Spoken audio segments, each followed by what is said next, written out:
Hello, and welcome to the Inside the Orange podcast.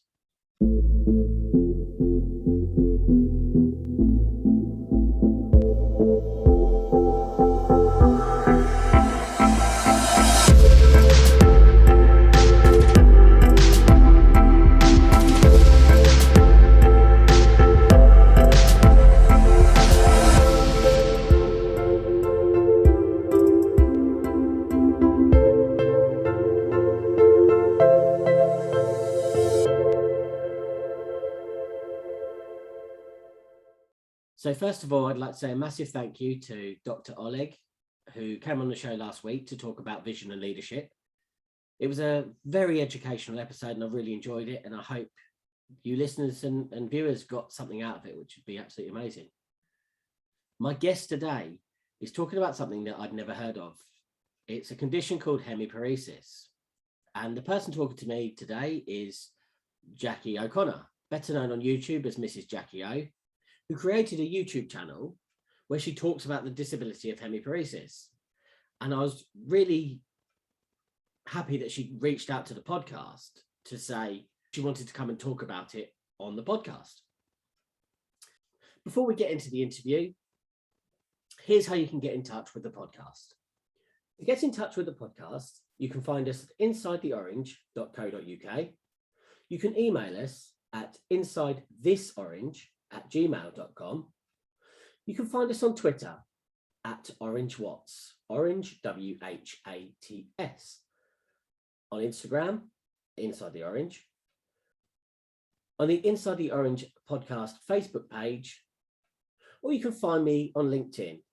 It's Richard Stevens, motivational speaker and creator of the Inside the Orange. All these links will be available in the description and show notes. So, Jackie, welcome to the Inside the Orange podcast. How's your day been so far? Do you know what? I'm not a fan of the heat, so, I'm not too happy about that, but it's been quite chilled, My oldest has started school. I've got two boys. My eldest has started school, so, he's been gone for a bit, so I've had a bit of peace and quiet. My youngest goes to a childminder on a Wednesday. It's good. Sun's shining. I'm feeling really chilled. Good. That chilled in this weather we will take. I mean, obviously being a British podcaster, some of my listeners are from the US and elsewhere. So we talk about heat like we really have it. We don't, but when we get a little bit of warmth, it's hard, isn't it? From one Brit to another. I want to be sitting with my feet in like a paddling pool of ice cold water. I cannot. I know it's not hot, but I cannot handle any type of heat. I mean, I've got red hair, so it kind of comes with the territory. I'm a shade bather. Through and through. Shade bathing is the way forward for me. Awesome. Well, so let's start from the beginning. Tell me about Jackie. Let's go from wherever you want to go. Let's talk about it. Okay, so I go by Mrs. Jackie O on the internet, but my name is Jackie or Jacqueline. I go by both. I'm originally from the south of England, Watford area. But about 10-ish years ago, I decided to move up to Liverpool, on a whim. Why not? Let's just go there. And I've been here ever since. I now have a husband. I have two children who are, let me think, 4 and 2. And my life is very much up here. Liverpool is in my blood now. I don't ever see myself moving too far from the area. So Liverpool is home. I also, YouTube isn't my job, but it's a big part of who I am. I started my channel 2013, making some very questionable fashion videos on I think it was my phone at the time, which was horrendous quality compared to what you get now. That kind of morphed into what I would say kind of support videos for people who may have similar issues to my own. As you mentioned, I have hemiparesis, which is a kind of weakness on one side of my body. So in essence, I only use my right side. I do have an arm here, but it's very stiff. I don't get a lot of movement in it. And also I've got a slight difference in the length of my legs. So I do walk with a slight, I suppose you'd say, limp, but it mainly affects my arm. So I started making videos about how I do my hair one-handed, how I paint my nails, like cooking equipment that's helpful to have. And then since starting a family, I've kind of moved into parenting videos. You know, how I change my baby's nappy one-handed, how I feed my baby one-handed, what pushchair I use, you know, all things like that. So my channel pretty much encompasses my parenting life and has been kind of a good way of documenting things as I've gone from 0 to 1 child and now 1 to 2 children. And that's me. That's fantastic, because I think, you know, what you've got something that you have to live with. And I think one of the first things that the internet gives us, if it's done right, is actually there is an ability to find other people, but that might be living with it. So to actually kind of raise awareness of that, I think we spoke and I said, until we'd actually conversed, I didn't know anything about this. I'm sitting here today as a complete amateur.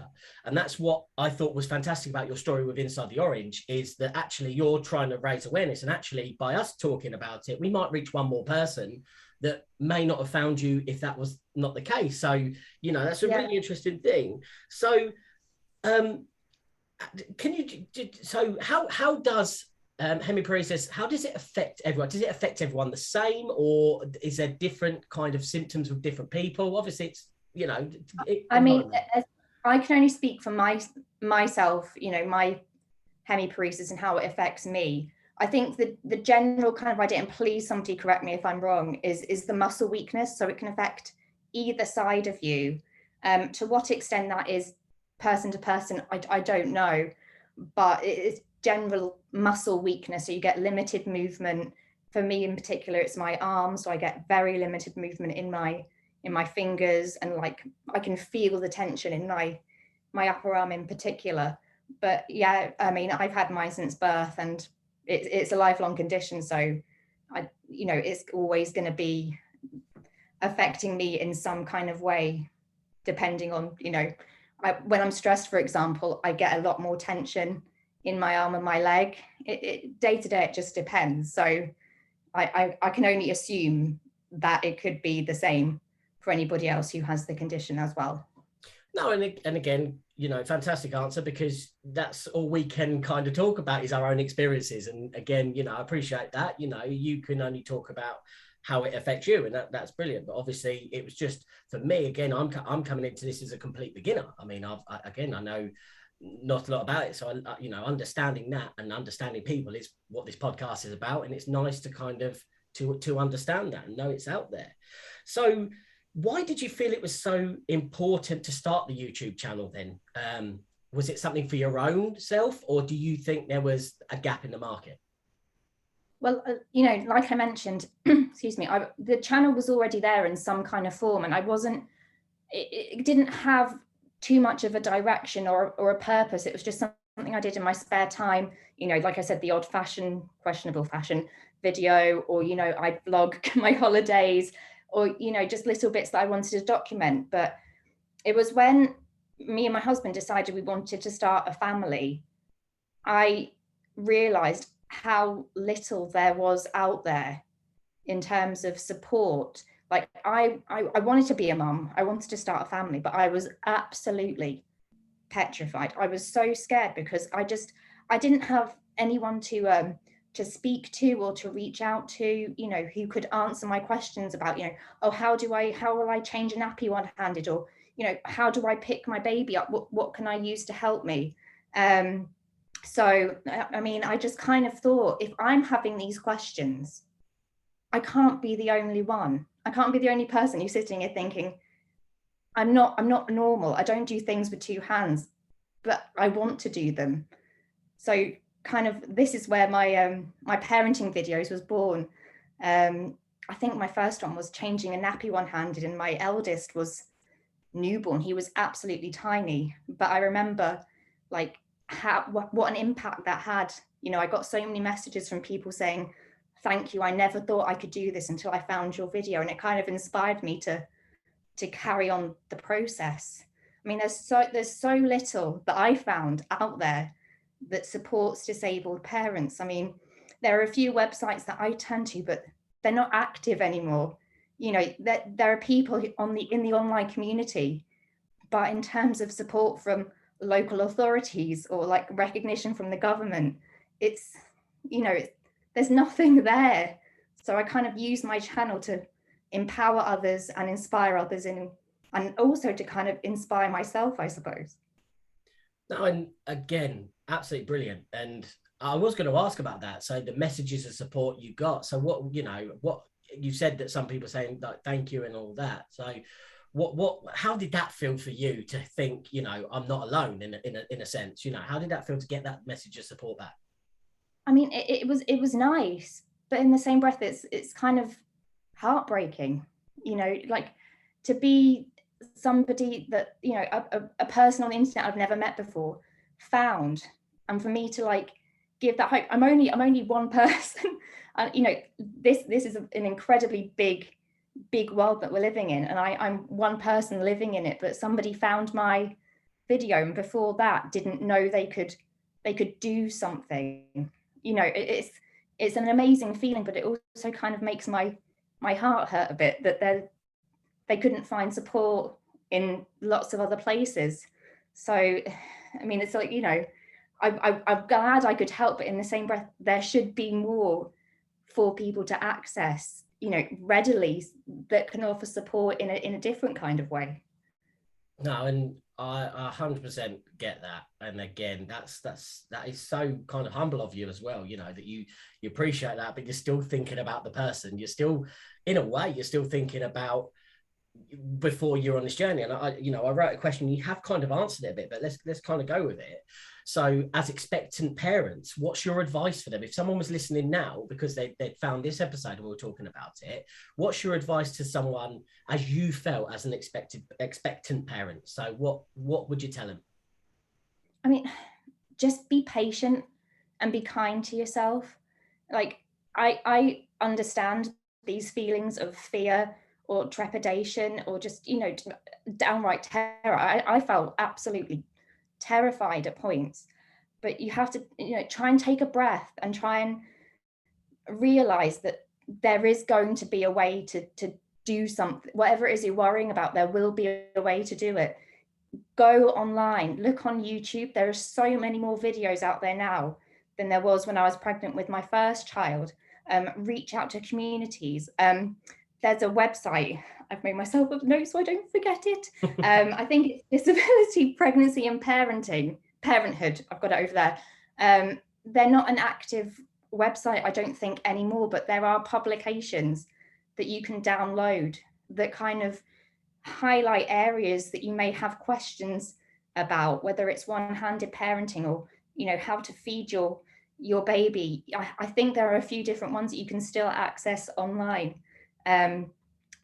If you can get in touch with your local hospital, your midwife, your health visitor, start asking these questions. It's not just up to you to figure out these things by yourself. There should be, and hopefully there will be, people there who can help you. And again, and I want to really ask this question very carefully, but obviously you said you're married, you've got a husband, and obviously a father to your children, of course.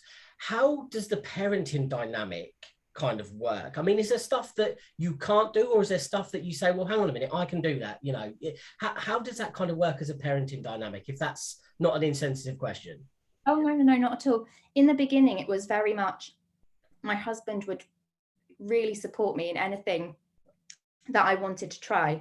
I mean, obviously, before I had my baby, I didn't know how to do these things. So, you give birth, there's a tiny little person who's entirely reliant on you as a parent to facilitate everything they need. So, we would talk, he would like support me in, figuring out how to do a nappy for the first time, or, with my second son, the best breastfeeding positions. He would really be there, just reminding me to be patient with myself, not get too worked up. But me being me, I'm, quite a stubborn, I'm a Capricorn. So, stubborn comes with the territory. I wanted to do things myself. I wanted to figure things out for myself because I didn't want to be heavily reliant on anybody. So as time's gone on, there's not a lot I can't do. I've kind of figured it out. I mean, having said that, I didn't take my son to the park, my eldest, very much when he was younger. I took him once, accompanied by one of my other mum friends who helped me, but I was absolutely terrified of the swings. If you've seen that Friends episode with Rachel, that was very much me, because I was scared. I didn't know how I was going to use the swing. But it's having that realization that there are going to be things that you find difficult. Like for me, it's the swings, and I can't tie shoelaces. I mean, I could try, but it wouldn't get very far, if you know what I mean. So it's having like the ability to recognize that in yourself, but not seeing it as a hindrance. Like if there's something I can't do, my eldest is at a point where he will question it, and I'll say, yeah, you know what, I can't do that. Mummy's arm doesn't work properly, and I'm quite upfront with it, because as much as my disability is a part of me, I never want him to see it as something that diminishes who I am as a person, if that makes sense. So the dynamic shifts depending on what I need support with, but we're very much in it together. And I have a strong awareness of the things that I'm brilliant at, and the things that maybe I need a little bit of help with. Yeah, no. And again, thank you for answering the question. As I say, it's something that I feel it is important, and it's fine to say sometimes that we do need the help, in that sense, So you mentioned briefly, obviously your children are young, but is there a consciousness from your children that they know what you can't do? Is it apparent to them, or is mummy just a superhero? Oh, mummy is a superhero anyway, but with my youngest, he's only 2. So the way he sees me is how I've always been with him. Children are, innocent beings. They're very accepting of, of who you are, and, of different people. So my eldest does question things that I do, or like I have to be quite open if I'm struggling with something, like, if he wants to, I don't know, make something out of paper or cardboard, or, do something that's quite fiddly, I have to say, you know what, I can't do that. Daddy might be the best person. I'll give it a try. But mummy does have, a weaker hand. So it may be a bit difficult, but everything I do with one hand, I do really well, and that makes mummy a superhero. And I want him to have an understanding that there are people out there. Everybody's different. Everybody has different abilities. Everybody has strengths. Everybody has weaknesses, but that never changes who we are inside. I think that's a really important message that I'm trying to get across to him as he gets older. Absolutely. And again, I just want to kind of cover it as well from the podcast side as well, that, I don't want people to feel, that this is a grilling at all for yourself. I mean, we've spoken before the podcast, and we kind of trying to make it, but your whole thing is about raising awareness and answering these questions. Is that fair to say? Yeah, I mean, when it comes to being a parent, whether you're a mum, you're a dad, or in whatever capacity you look after children, if you have a condition like mine, or a condition that affects your mobility, or any kind of disability, I really feel like we're kind of a forgotten demographic in a lot of ways. And kind of my purpose with my channel or my Instagram, or sometimes when I dabble in TikTok, I don't do that too much, but yeah, I know. Right. I really just want all of these places to answer questions that anybody might have that they're not finding the answers for, anywhere else. I mean, even if I reach out to one person and help one person, or 10 people, or 100 people, all of those people will have found, kind of advice, support that they may not have had access to if I hadn't created, that video showing how I do a ponytail one-handed, or what pram I use for, getting my 2 children around. I wouldn't want anybody to feel that if you have a condition like mine, that's it, you can't be a parent, because it's not the case at all. It really, really isn't. No, and again, very well put. I mean, the something you covered a little while ago was the lack of things still out there. And you said there's so many kind of websites now that are discontinued that may still have documents on there. You mentioned one.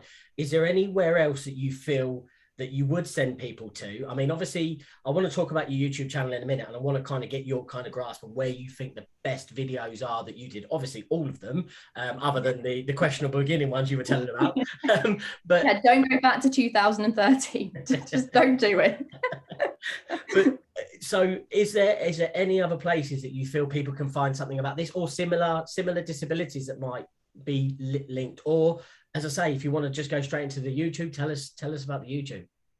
I mean, I think my channel is quite good, but honestly, I would say the best places to go is online: YouTube, Instagram, TikTok. You know, there are so many people who create content on these platforms. And like I said, there are so many more videos, even like me, you know, ahead of talking to you on the podcast, just having a tentative look through to see, like, you know, one-handed nappy changing. I found so many more videos that I would have clicked on, you know, pre making my own videos on my channel, you know, that may have been really helpful. You know, go onto these apps, try and find people that you really mesh with. Like, my videos are my videos. You may not like the way I present myself, the way I speak. You may not find the technique that I use helpful, but maybe when you go to look for a video, you know, if you have a question you want answered, you may spot my video, or there may be one underneath it that you then click on, and you really, really like the person who's made that video. Click subscribe. You know, they may create videos in the future that you may find helpful. Go on Instagram, it's the same thing. There are a few people that I follow that may not have the same condition as me, but they're parents as well, and I find their content really inspirational. There may not be a lot of groups, you know, in your local area, or like government support, local authority support, but online, you know, it's a big, big world out there. There may be somebody, or, you know, a community that you may find an affinity with that you can join and get support from there as well. No, and I get that, and I appreciate, you know, the best thing about coming on a podcast is you get barraged with every question and says this and the other, and I know sometimes it's getting that answer, but I kind of get what you're saying. If people find stuff, then normally, thanks to things like Google algorithms and things like that, you will find things that are connected to that subject and a kind of, yeah, there's always a suggested video, you know, underneath what you've clicked on, or, you know, you may like look for an answer to your question, and then, you know, there'll be quite a few videos that you can like sample, see who you like the look of, I suppose, you know, and then, you know, follow their journey as well. You know, there is a lack of support in what I would say the real world, at least what I found. You know, there's very little that, you know, people that I've reached out to in terms of health visitors or midwives or whoever it is, nobody seems to know about anything that's current, that's happening, that is of any support in the flesh. But online, millions and millions of people use the internet every day. You may find that there's somebody that you can connect with on there instead. No, and again, 100%, you know, it is true. And again, it's sometimes, again, we can feel with when we provide content, obviously I'm a podcaster, so I do provide content, and people feel sometimes that you can't recommend other people, and so have you tried so and so. There are plenty of other people who are friends with me, and from kind of connections through the podcast, where I've said, oh, have you listened to this person? And they're like, yeah, but you do that. And I'm like, yeah, but you might get on better with them. Do you know what I mean? You know, yeah. And it's true. You know, we sit here and we think that we shouldn't sit here and think it's only my way. Surely, you know, if you want to help people, it's about finding the best help, surely, isn't it? Yeah, and you know, I really, really agree with that, because, you know, when it comes to my hemiparesis and how it affects me, you know, like I said, I only know how it affects me. I only live with my condition myself. So the technique I use to change nappy, brilliant, works fabulously for me, but may not work for the next person. But in finding my video, that person may get inspired to try something new, or may get a suggested video that, you know, instigates an idea in their head of the way that they can do that task. It's not about just plugging myself. It's about getting the message across that, you know, where there, I don't want to sound too cliche, but where there is a will, there normally is a way.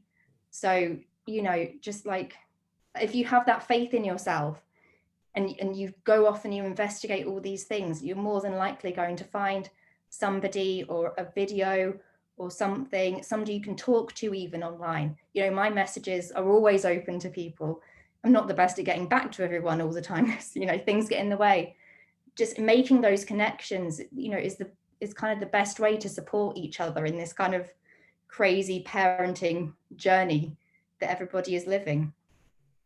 And yeah, I mean, you know, it is difficult, and it is difficult to parent, and we all think, you know, we're all going through this crisis, and it is hard sometimes to think, actually, what if there is someone else who was where I was 2 years ago, you know, and how fantastic it can feel when you see these kind of success stories and things like that. So I think that's what's really kind of important about your work is obviously it may just help someone, you know, and the beauty with YouTube, you say it's, you know, it's been around for a while. Okay, you say don't go back too far.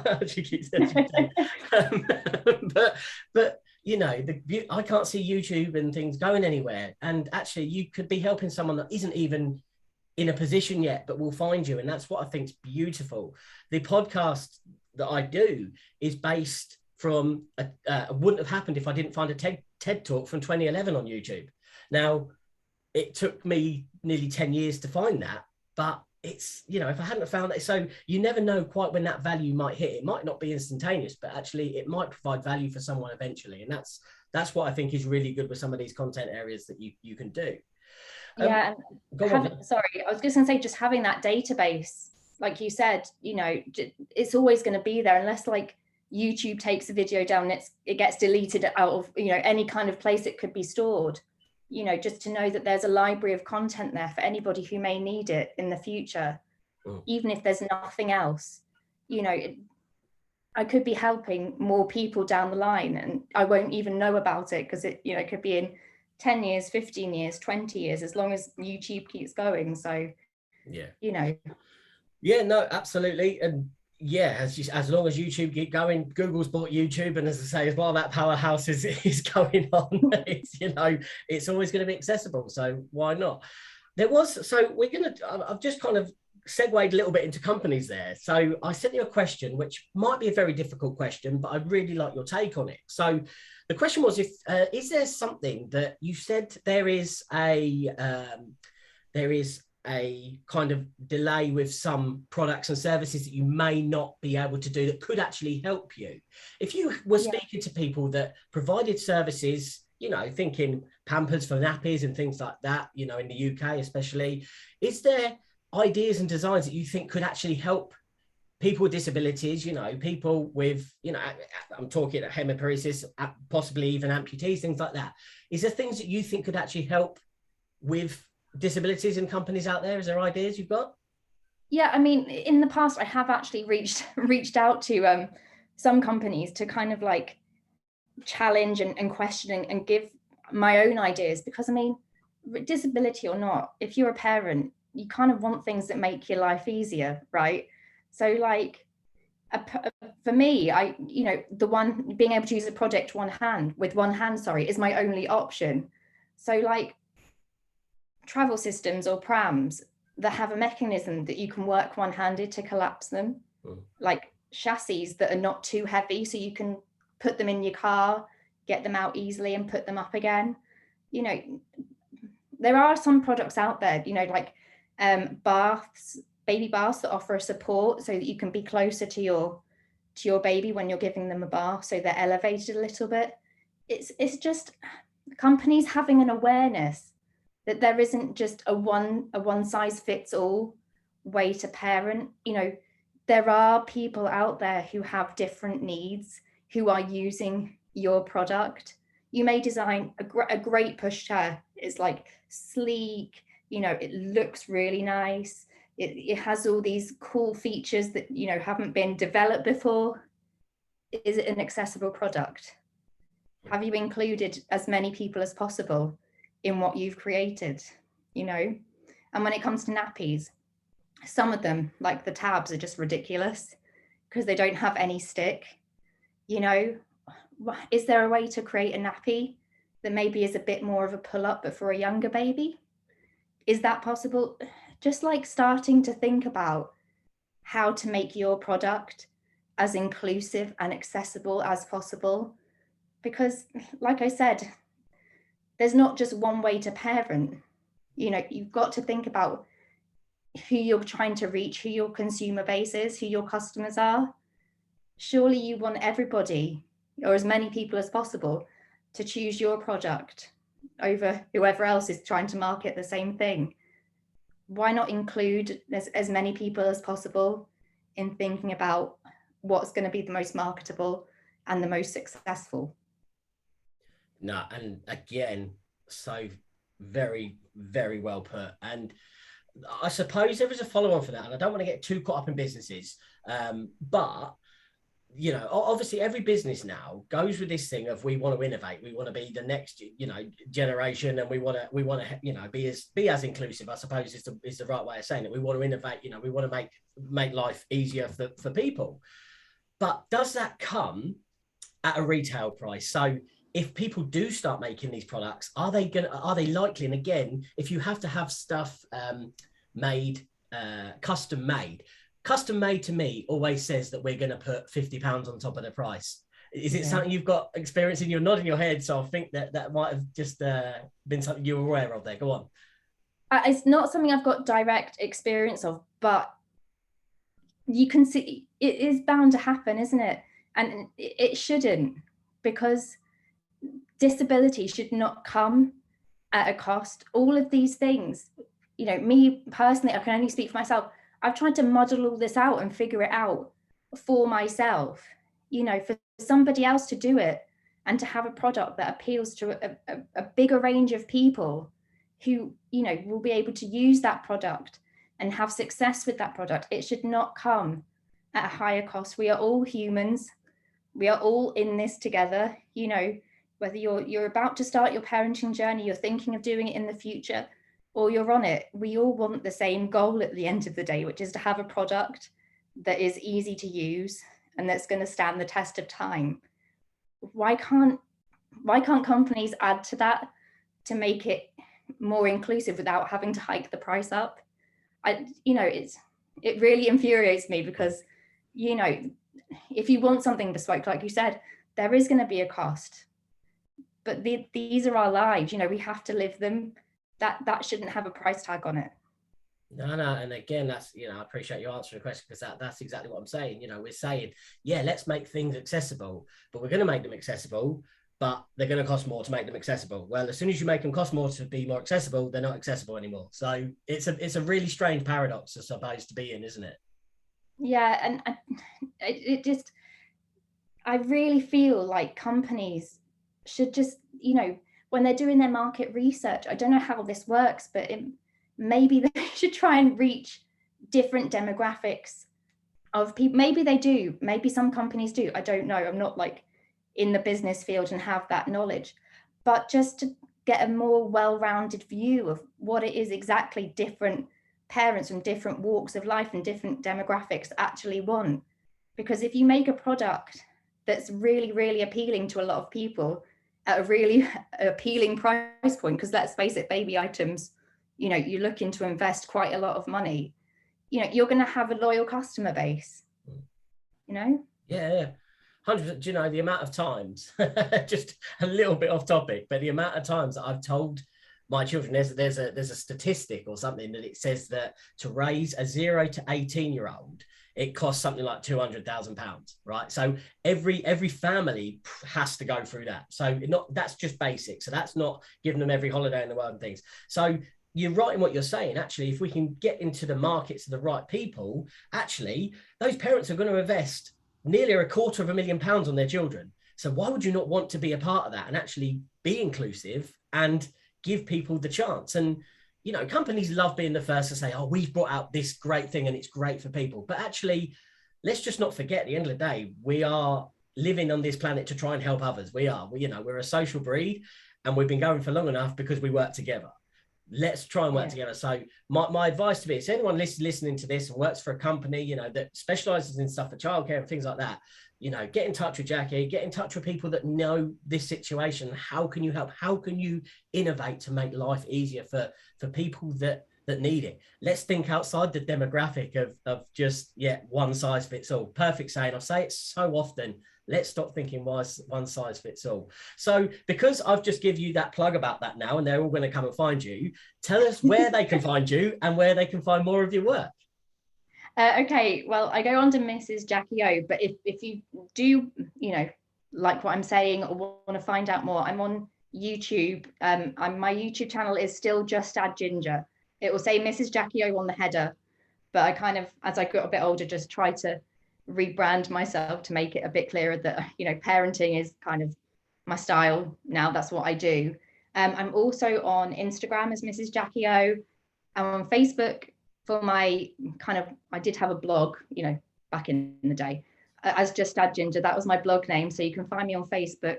I also have a Facebook group that anybody can join called the New Ways Network, and it's where I do a lot of the sharing of products that I feel are inclusive and accessible, or articles I've written. So I've written a few different articles on different places. I put the links to them there, or people can reach out, send me messages, start conversations. So those are kind of like the main places where you can find me. But if you want to talk, or if you have a question, don't hesitate to reach out.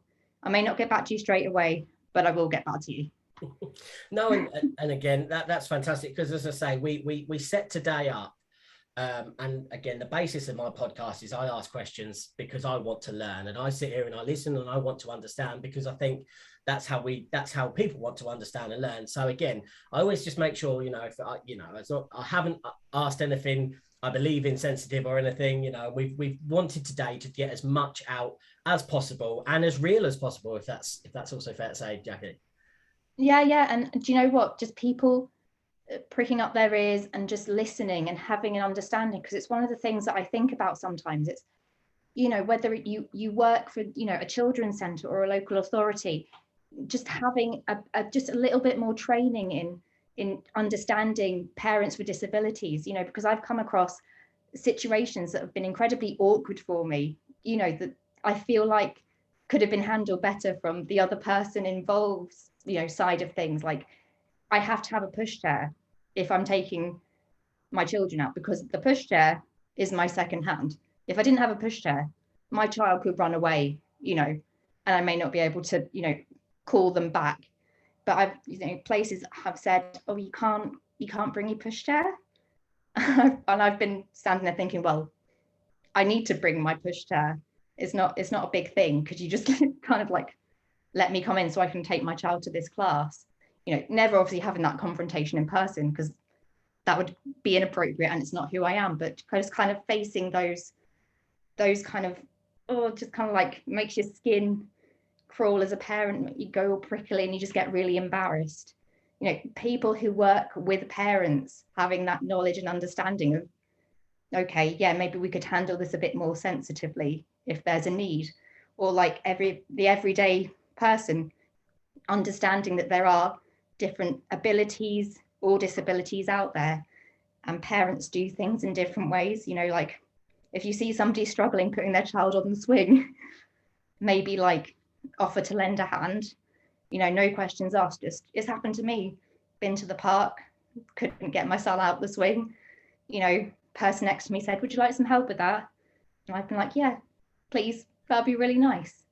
Just having that appreciation that we all come from different walks of life and do things in our own way. Yeah, and I'm very pleased you kind of said that. So this is another part, and I spoke to a guest last season about this. So do you think there's a fear of people that they don't feel they should ask you because they may offend you? Is that something that, can you try and dispel that for people to try and help, that? I think there is. I think people don't want to cause offense. So to do that, they don't say anything. And, you're not going to offend me unless you tell me that I can't do something when I clearly can. You know, asking if I need help, you know, in some kind of way, if it's obvious that I need help, to me is very helpful. You know, don't stay quiet. If you see somebody who may need a bit of support, even if you do it privately, take them off to, because sometimes it can be embarrassing. You don't want to go up to somebody, especially if you're going to a baby class and you've not been to one before, and be like, hello, you know, this is me. I may need some help with this. That can be really intimidating, especially if you're in a kind of group situation with mums, dads, or whoever that you've never met before. But just don't shy away from these conversations, because I didn't take my son to a lot of classes because I was scared. But if you are running a class or you're helping at a class and you see somebody who may need a bit of support and you address that, you could encourage that person to go to even more classes in the future. No, I love that. So there's two questions I always like to finish on, and they are about you giving advice to your younger self. Now, obviously, you said we talked earlier about expectant parents and things with the situation, but if you could talk to yourself now, maybe just leaving school or just finding YouTube and just starting to question what was going on in your life, what would you advise yourself? What would you like to say to yourself if you had that chance to listen to it now? And also, where do you want to be in the next 5-10 years? Okay, advice I'd give my younger self: just have self-belief. And it probably sounds really cheesy, but like, as I came out of my teenage years and I like went into my 20s and even into my 30s, I learned so much about myself. You know, when I was a teenager, I was very shy of my disability. I thought a lot of people judged me because of my disability. So I kind of ignored it and forgot about it. I'd just be like, you know, I'd be quite ashamed, I suppose. But actually, as I've gotten older, it's been the thing that's inspired me to do so much in my own life. I've gained so much independence because I've had to be independent. And now I'm making videos and I'm working to inspire a whole host of other people. So if I just had that self-belief in the first place and accepted as much as I could who I was, you know, the sky would be the limit, even more so than it is now. And in terms of where I want to be, I just want to help people. That's always been my kind of thing that I want to do in life. But it doesn't matter what job I'm doing or where I am in my own personal life. I just want to help people and support people and inspire and encourage people. So if I'm doing that in 5 to 10 years, that would be amazing. Awesome. Now, do you know what? I'm so thankful that you reached out, because again, how I do this podcast, we talk, we have a conversation, and we learn about each other. We learn what's going on, and I'm so thankful because I think you can help so many people. And again, if this podcast finds one person and that helps them, then you've done a service not only to me but to the population and beyond. So I just want to say a massive, massive thank you for you coming on to do this and talking about it. And to be fair, I've asked questions as well. I always send my guest questions and go, look, I'll base it around this. I try not to blindside you too much, but I have thrown some extra ones in that have kind of wanted to feel that that's where the conversation's gone, and you've just answered. So thank you for coming on. And again, I urge everyone to come and just find your stuff and just be helped and engaged. I mean, as I say, you're such a kind of reachable person. It's so nice. We've had some great chats to make this kind of meeting happen, and people really need to take advantage of that. Appreciate you're a mum, you're busy, so you might not always get back quickly, but you know, it's all been good. I do always get back. Yeah, she does. I can agree with that. And especially, we both talked over the summer holidays. It's like, yeah, well, sorry, just got the kids going back to school and all that. It's been brilliant. But Jackie, thank you so much for coming on. And yeah, I always say to my guests, if there's a chance to come back and do it again, please feel free to come back and have a chat, and we'll do it. But for today, Jackie, thank you so much. No, thank you so much for having me on. So a massive thank you today for Jackie for joining us on the podcast. Next week, I'll be joined by Meredith Bell, who is going to help me and other people learn how to communicate a little bit better. I look forward to that, so join me then. All that's left today is to find out how to get in touch. So until next week, goodbye and take care. To get in touch with the podcast, you can find us at insidetheorange.co.uk. You can email us at insidethisorange@gmail.com. You can find us on Twitter at OrangeWhats, Orange WHATS. On Instagram, Inside the Orange. On the Inside the Orange podcast Facebook page, or you can find me on LinkedIn. It's Richard Stevens, motivational speaker and creator of the Inside the Orange. All these links will be available in the description and show notes.